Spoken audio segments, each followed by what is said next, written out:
Anak yang bunuh ayah kandungnya tertawa saat diinterogasi polisi, mengaku berusia 200 tahun.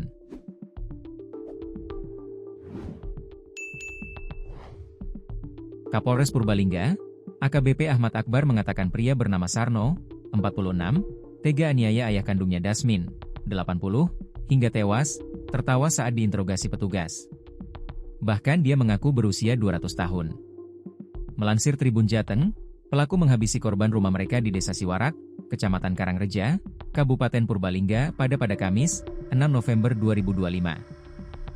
AKBP Ahmad Akbar mengatakan hasil penyelidikan awal menunjukkan pelaku diduga kuat mengalami gangguan kejiwaan.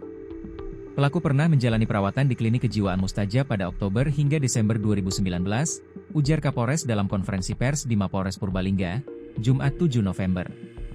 Saat ini, polisi masih menelusuri riwayat medis terbaru Sarno ke sejumlah instansi kesehatan di tingkat kecamatan dan kabupaten. Dari hasil penelusuran awal, pelaku menunjukkan gejala skizofrenia kronis. Ketika ditanya soal identitas dan umur saja, pelaku sudah tidak bisa menjawab dengan benar. Karena itu, kami evakuasi dan lakukan observasi ke Rumah Sakit Jiwa Banyumas, jelasnya. Kapolres menambahkan, penyidik belum bisa mendapatkan kronologi lengkap lantaran kejadian berlangsung di dalam rumah dan pelaku tidak mampu memberikan keterangan valid. Saat kejadian, korban dan pelaku hanya berdua di rumah. Saat diinterogasi ditanya identitas, dia justru menjawab usianya 200 tahun sambil tertawa. Pemeriksaan terpaksa kami hentikan dan pelaku dinyatakan tidak bisa memberikan keterangan secara sadar, kata AKBP Ahmad Akbar.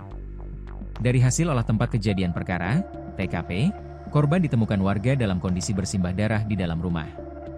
Ia mengalami luka parah di kepala dan patah tangan akibat pukulan benda tumpul.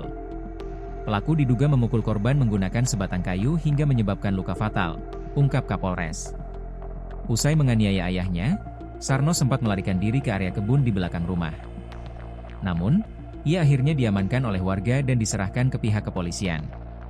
Hingga kini, polisi masih mendalami kemungkinan adanya konflik keluarga atau motif lain di balik aksi tersebut.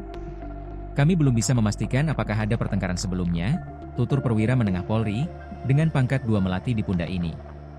Meski motif belum terungkap, polisi memastikan proses hukum akan tetap dilakukan sesuai ketentuan, dengan mempertimbangkan hasil observasi medis pelaku. Kami akan berkoordinasi dengan kejaksaan dan pengadilan terkait status kejiwaan pelaku sebelum menentukan langkah hukum lebih lanjut, pungkasnya.